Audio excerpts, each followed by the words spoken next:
attempt to flood the land. Now this I'm trying to do it at a time that isn't my time to flood. So this could work. You might get to see this video. This could not work, and we'll have to do it next week. So basically what we have to do now is we have to travel to our nearest town, which is Redovan. It's about, let's say about 5 kilometers, 4 or 5 kilometers from our property, and we'll turn a wheel on there, which has like an iron trap on it. So as you turn the wheel, the iron trap lifts up. That'll release the water from the canal, which then will go through a series of traps all the way to our house, and we have to make sure all those traps are open.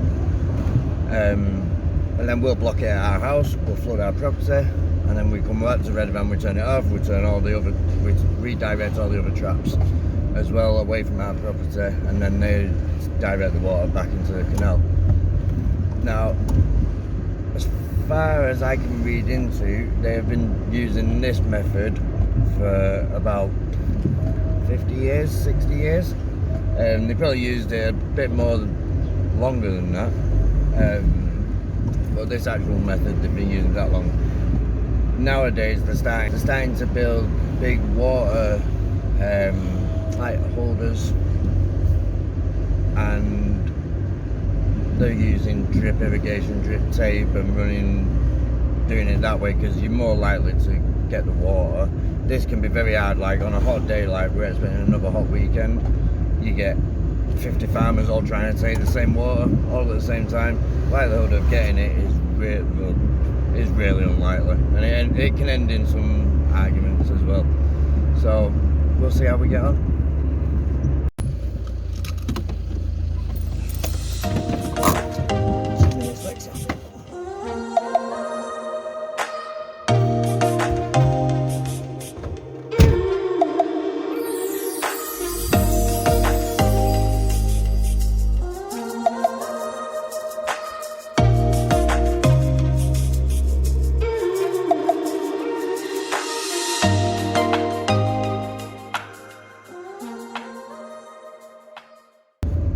Right, that's the main wheel now, so that's turned on. So normally from here to, what I'll do is set my mileage, and I can tell you exactly how many kilometers it is from our house where the water comes on.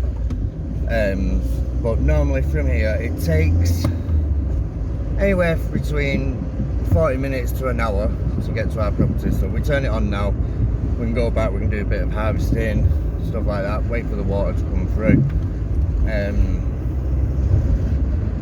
But like I say, we'll check all the other traps now on the way back to make sure they're all aiming for our direction. Fingers crossed no other farmer decides to use it, because it's like peak time. Well, I'm really lucky that it wasn't open already, because then you have to start looking for a farmer that's actually using it.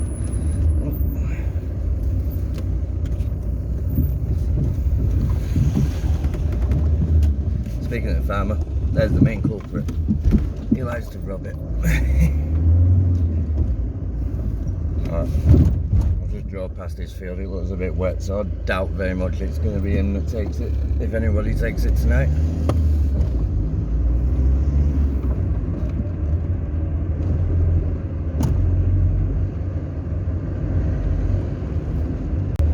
So, an interesting fact about this water is it's very cheap. Very cheap. So it works out, I think it works out at the minute about 35 euros a year. Like I say, you get a set amount of cubic of water you're allowed to use, litres of water that you're allowed to use every year. But that's just a bog standard fee that if you live in the Camino, even if you don't use it, you still pay for it.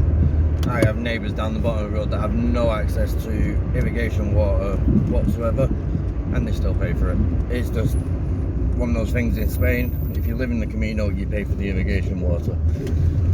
It's supposed to be for the upkeep of the channels.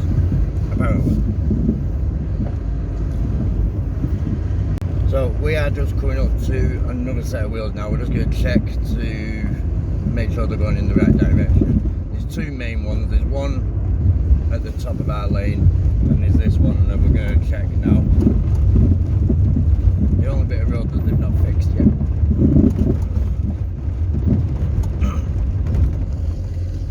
So it's just the same prospects. You close one, open another one to guide it through.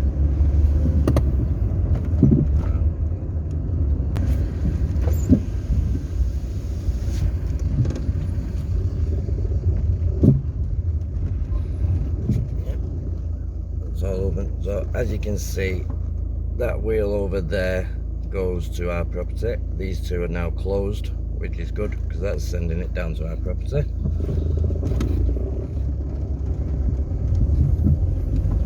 So this is the last wheel now before it enters our property. So we will close this one off just here. So that one will get closed off now, and then there's one on the other side of the road that will open, which will send it down the lane to us.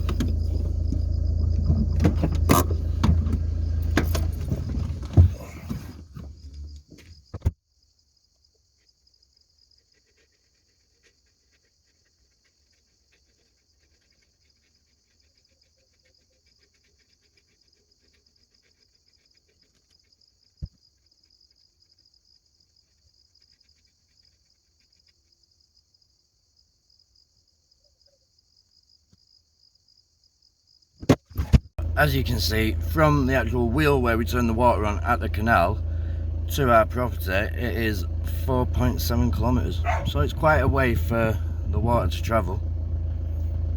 So, water's now got here. It is 10 to 8, we turned it on at 7 o'clock. So yeah, about 50 minutes. And it's just started to come through now, so we're going to close it off at the back of our property.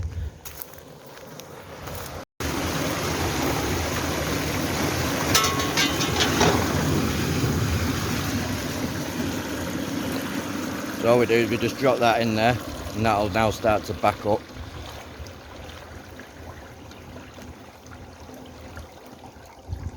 Like so. So the way we do this now is we have these traps here. So there's one about every 5 metres, say 4 or 5 metres, and we open 2 at a time, and then we let it flood all of this. So I'm going to get on with that, and then I will show you what it looks like when we're finished.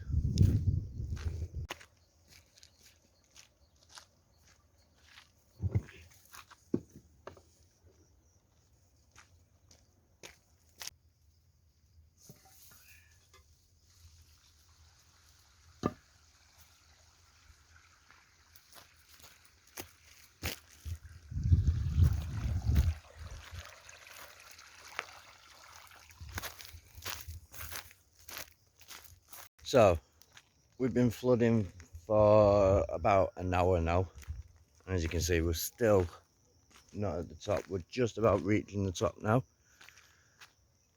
It's coming, but because the land's so dry, it's taking a hell of a lot of water. So this could take a while. So I'm going to try and get the shot when it's fully flooded. But the sun is setting, so I'll probably be at this for another at least 2 hours yet, because I've got the other land to do. It's just starting to trickling up at the top here at this end. So the way we do it is we open alternative gates on this one, so we can try and flood the whole land in one. We're hoping to get a tractor in next time to put us new water channels in, so then we won't be flooding the whole land like this. It will have water channels that run up there, so up the side of the lemon trees, and the water will just trickle down either side of the lemon trees instead of flooding the whole land. But this time we couldn't get a tractor in to do it in time, so yeah, I'll try and get a shot of it fully flooded, but we'll see. But I'm gonna get out the field before I get wet feet. Going back to what I was just saying about the ridges, this will explain it a little bit better to you. If you look at the field next door, they have the ridges going up either side. So then obviously you get the water just running up, and it keeps the weeds down as well because it doesn't get wet all the way across. So that's the plan for next time we have it turned over with tractors, to get the ridges done. Casper and Henry, the boss. You alright there, big man? Henry. Supervising.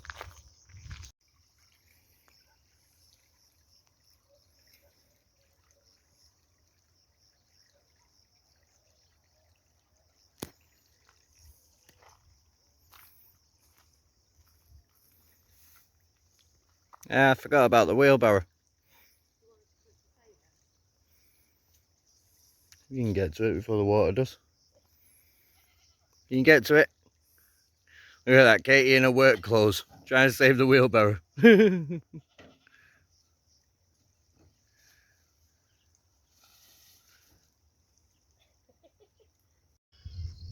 Hi guys, this morning, and last night we got everything flooded, as you can see. So all the water's drained away now, or soaked in. So that'll be the last time we will flood the lemon trees now until September. Morning.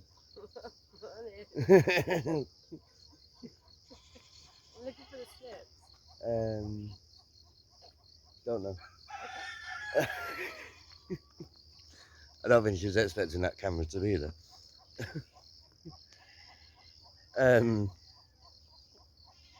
Yeah, so that'll be the last time we flood now, the lemon trees, until September. Obviously we flood this bit every week. So yeah, hope you enjoyed that video, guys. We're actually picking now. It's really weird because I'm trying to do 2 videos at once. So we're picking now for our deliveries, so we'll be picking all the lettuce, stuff like that this morning, and then we'll be straight out on deliveries this morning. So anyway, hope you like the irrigation video, and I will catch you on the next one.